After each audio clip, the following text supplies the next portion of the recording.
Inshuti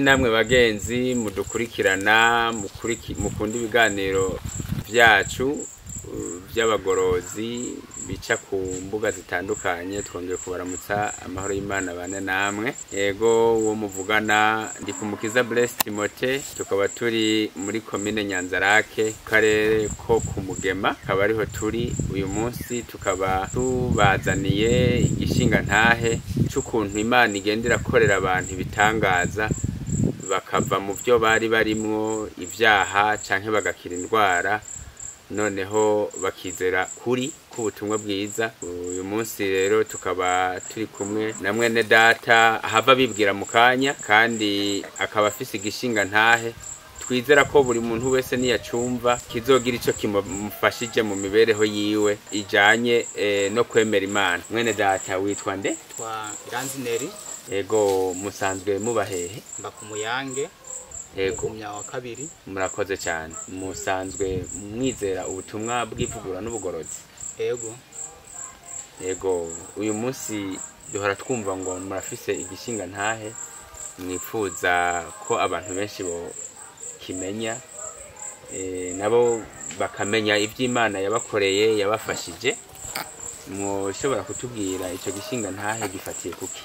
Ego bashobora kubabwira igishinga ntahe cy'ivy'Imana yadukoreye biciye muri iri shengero ryiza ry'ivugurura n'ubugorozi, kukuntu twari dufise ubwo bugwayi kandi ubwo bw'igihe kirekire, ariko Imana iradufasha. Haragera igihe ndamenyana na bene data b'abagorozi, kuko ico gihe sinari bwabo mugorozi, ariko harageze igihe ndamenyana nabo kandi biciye mu nzira itangaje, ariko ndamenyana nabo. Nari ndahabaye ku Muyange, ariko ntazi ko abo bantu bariho. Ego muravuze muti ni ikibazo c'ubugwayi mwari mufise, nico cyatumye mumenyana n'abo bantu bitwa abagorozi babafashije. Mwotubwira nimba atari banga canke bitobabangamira, ubwo bugwayi bwari ubugwayi nyabaki, bwari bwabafashe gute? Mwodusa n'abatanga umuco kugira ngo abatwumviriza nabo bashobore kumenya ivyo ari byo. Ego ndashobora kubivuga, gusa ntabivuga no manza gushimira kwanza kuba ndi muri iri shengero. Kuba ndi muri iri shengero numva buno butumwa, mbere aha numva benshi bakunda kuvuga ati ubutumwa ni bwiza, kuba ndi muri iri shengero bakabishima. Nanjye simenye igituma babivuga, ariko ubu narabibonye, ubutumwa narabwumvise. Hamara ubwo bugwayi ingene bwaza, narababara cyane mu nda, nkumva ari ibintu bidasobanutse, nkumva ntoshobora n'ingene bitera inkuru umuntu. Bumaze kumfata rero narababara, inda yose indikavyimba, ibintu bikagenda nabi cyane. Niho nafata umwanzuro ndagenda kwipimisha kwa muganga, barampa bakimpima barambwira ati uragwaye ugwagasha. Rero maze kuvyumva barampa imiti, gusa numva ubwo ndabaza sinone nzokira. Bagize tuzogumuza kwisuzumisha urabe ingene bimeze kugira ngo tuguhindurire imiti. Ariko iyo miti bamaze kuyimpa nta kintu yamariye, ahubwo ko nayifata byatera ndemba, bigatera ndemba, nkaguma ndemba, nkaguma ndemba. Rero mu nyuma niho umufasha wanje ndaguciremwo gatoya. Ico gihe wumva imiti atakintu kimwe bari baguhaye ukagumuremba, hari igihe na kimwe baba barigeze kuraza mu bitaro? Ico gihe ni cyari bwabe, gusa haragera igihe nkajya ku bitaro nkabyipfuza ko no vuga mu buryo nipfuza ariko ntibavyemere bahaguma bandanya ngo nce ku ntambwe ntoyi nce ku ntambwe urumva manze nce ku ntambwe ntoyi hama nzobone kuja ku bitaro bibiri sawa. Hanyuma rero byace bikurikirana gute kugeza aho muza guhura n'abantu bitwa abagorozi hanyuma baragufasha? Wotubwira naho byagenze gute? Umugorozi wa mbere no vuga ati twatanguye kumenya cyanke yampaye umuco sinaje twabonanye ahubwo yabonanye n'umufasha wanje hama yarari karaparapara arondera imiti mu isoko ariko baramubwira ati ntusubire hariho benshi bahivuza ntibakire atariko hariho abantu bita abagorozi mwobonana boshobora kumufasha ico kibazo afise. Gatoya uvuze ko yariko araparapara mu isoko naho basanzwe bahivuriza, hari ahantu bivuriza mu isoko? Kuko tuzi ko umuntu yagwaye kenshi atagiye gusengerwa aja ku bitaro kwa muganga nkuko mwari mwabitubwiye. Mu isoko naho byari byaje gute? Ego nukuva mu isoko hari abantu bahaba bagenda batangaza imiti ngo irakiza ibinaka nibi rero ngo yumvise ngo n'abafise ikibazo cy'urwagasha ngo twobavura aca yibuka rero urumva ko mfise ico kibazo niho yacangwa rero kwirukanga ata nivyo yaradandaje agenda kumviriza ngo yumve yuko shora kuronka umuti gusa ariko rero urumva nta nyishu none byavuyemo kimwe gusa nuko uwo muntu bari kumwe ntiyamumenye ngo ninde ariko yari muri rishengero aramubwira ati hariho abantu babagorozi bashobora kumufasha ico kibazo acamusigira nimero aje nanye ndibuka ko uwo muntu ngo twaba twarigeze kuba nzi uwo muntu niho naca telefone uwo muntu arambwira tuzoze muhira ntangorana ico kibazo kizohera ni gito. Wahavuye ugenda rero iwe hanyuma bice bikurikirana gute? Naragiye naho nagiye mba byanka nyene nagenda nandara mbabara gose sikibazo kuko haragera igihe rwa kubita ndiga kivyimba ndiga kikakamo rero maze gushika kuri uwo muhungu kweri yaramfashije arandemesha nsangana abantu umuryango mwiza uvuga neza ubuzi agakiza kweri aramfasha muri ubwo buryo arandonderera umuntu ashobora kunyumviriza amabaramvura. Ego uwo muntu yahavuye kuronderera ugufasha.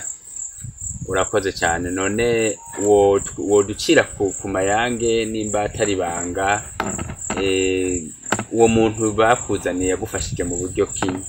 Kuko watubwiye ko yakumvirije uramwiganira ingene urwaye ukuntu babara ukuntu nyene wasinzikaye n'imiti atana kimwe yagufashije yo kwa muganga birumvikana. None wotubwira mu ncamake yakoresheje ubufasha buki? Yaragusengeye byagenze gute? Yaramfashije kandi nyansengeye ariko yaramfashije bijanye n'ibimera arambuza imiti y'ibimera imiti y'ivyamwa arayinyandikira arambwira n'ingene nzoyifata. Wotubwira imwe muri yo nimba atari banga kugira ngo n'abandi bashobora kuzoba bafise ikibazo cy'urwagasha bapimye kwa muganga bagasanga bagwaye iyo ngwara nabo bazokwivuze batabanje gutanga menshi? Ego ku bintu bitanabakiza no babwira mbere nkanabatera kamo gutahura na cyane cyane ubutumwa ko burimo byose burimo gukira mu buryo bw'impwemu no mu buryo bw'umubiri kuko jewe nari narihebuye kundi umuntu azokira kwa none abajingi ati none ko mfise iki kibazo aha nzoteba nkina kumengo bikunda kugwara abantu babatama arambwira ati ntangwana uzokira turi kutawukwikana uzokira hama iyo miti yarayimpaye arayinyandikira ndayibuka ndayizi sinokwibagira icyankijije. Mbehoho tukiraho nyene utaratubwira iyo miti ico gihe agufasha cyangwa ico gihe muhura n'uwo muntu wa mbere yahavuye kurangira uwo yakumvirije akanaguha ivyizigiro by'uko uzokira wari usanzwe uri umugorozi? oya sinanzwe ndi umugorozi kandi novuga ati Imana yaramfashije no kuba ndi umugorozi namugozi mbe nari umupagani kuko novuga ati nta cyangera muri ico gihe ariko kugeza ubu ndi umugorozi ndashimira ubugorozi ndabukunda ndumva nkunzi no muryango mbere jewe kenshi sinkunda no kuva kwa ishinga agomba kwa muryango kuko n'abantu bamfashije muri byinshi banyitayeho mu buryo nari ngwaye simbana hafi n'abavukanyi cyangwa abavyeyi ku buryo mbere nk'abavukanyi cyangwa umuvyeyi mu gatombe ya telefone ambaza ko bikomeye kuko nari nsinzikaye cyane kandi nari mbaye ndekeke. Wari usanzwe uri umupagani cyangwa wari ufise aho usenga mugabo hatari mu bagorozi? Nari narabihevye urumva si wari wahevye ibyahe? Nari nahevye ibyo ubwa mbere nari nashenga mu shingo rya Fekabu ariko ntabwo nashimye ubutumwa bwabo nabonye umengo ntibusobanutse ariko ndashima ubu narumvise naratahuye ahari ubutumwa bwiza. None ico gihe ko wasenga muri Fekabu ntiwigeze urondera pasitori canke uwundi mukozi w'Imana ngo akurambike ko ibiganza gusengere upfa wihanye basi? Ico gihe nasengerayo nari mfite ico kibazo gusa nticyari bwakomere cyane gusa cyari yo nje bwakomere cyane baransengera gusa nta kintu cyapamo nta nyico narosemo. Okay, tubwire wa muti rero kugira abatwumva nabo bazonezerwe kandi banawukoreshe nimba ritobibanga. Umuti no ubabwira kandi nkanabatera kamo ibintu babifate minenegwe kuko ni ibintu nabonye mu bisubizo. Karoti ni cyamwa cyiza, barabwiye karoti nkayirapa nkashyamo n'igitunguru nyine tujya tumenyereye kigitukura, nkashyamo intete zine za tungurusumu, nkakoresha umunyu bita gikukuri, ubuki biko bibiri n'amavuta y'amahoke cyangwa bamwe bakayita tunesoro. Ayo sinarayakoresheje muri kwivura kandi abishyamwe umwete. Ni kuvuga wakora salade warabirapa hanyuma ukaca ushira kwa ayo mavuta ukaca ubona kubifungura? Yego. Wabifungura bitetse canke ari bibisi? Narabirapa nkabifungura ari bibisi ngira mfungure. Murakoze. Wabikoresheje igihe kingana iki? Nabikoresheje ukwezi, nabikora kane mu ndwi, abikoresha ukwezi. Nta wundi muti waba warakoresheje utari uwo? Oya, nta wundi muti nakoresheje bitandukanye no kuzandanywa amazi. Imana iguhe umugisha. Nuko nshuti namwe bagenzi, twari kumwe na Iranzi Neri, yariko aratwiganira ukuntu Imana yamutabaye ikamukiza urwagasha ikoresheje abantu bayo bitwa abagorozi, bafise ubutumwa bwavuye ku Mana bwo gutabara imibiri isinzikajwe n'indwara hamwe n'imitima isinzikajwe n'ibyaha. Imana ikomeze kubaho umugisha mwinshi abakomeje kudutega amatwi, kandi namwe musinzikajwe mu buryo bumwe cyangwa ubundi n'ibyo twamaze kuvuga. Imana irababona kandi yiteguye kubatabara igihe cyose muzoyambaza. Imana ibaho umugisha.